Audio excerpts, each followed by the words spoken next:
நான் C. Joseph Vijay எனும் நான்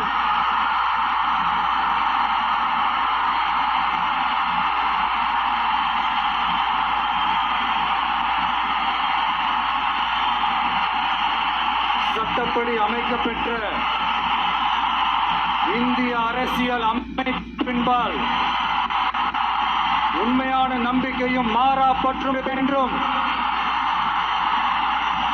இந்திய நாட்டின் ஒப்பில்லாத முழு முதல் ஆட்சியையும் ஒருமையையும் நிலை நிறுத்துவேன் என்றும் தமிழ்நாட்டு அரசின் முதலமைச்சராக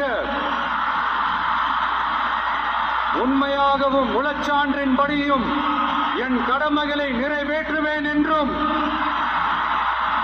அரசியல் அமைப்பிற்கும் சட்டத்திற்கும் இணங்க அச்சமும் ஒருதலை சார்பும் இன்றி விருப்பு வெறுப்பை விலக்கி பலதரப்பட்ட மக்கள் அனைவருக்கும் நேர்மையானதை செய்வேன் என்றும் ஆண்டவன் மீது ஆணையிட்டு உறுதிமொழிகிறேன்.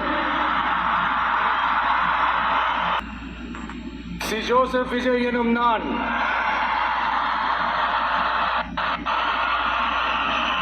தமிழ்நாட்டு அரசின் முதலமைச்சர் என்ற முறையில் எனது கவனத்திற்குள்ளாவதும் தெரிய வருவதுமான எந்த பொருளையும் முதலமைச்சரின் கடமைகளை உரியவாறு நிறைவேற்ற தேவையான அளவுக்கன்றி ஒருவரிடமோ பலரிடமோ நேர்முகமாகவோ மறைமுகமாகவோ அறிவிக்கவோ வெளிப்படுத்தவோ மாட்டேன் என்று ஆண்டவன் மீது ஆணையிட்டு உறுதிமொழிகிறேன்.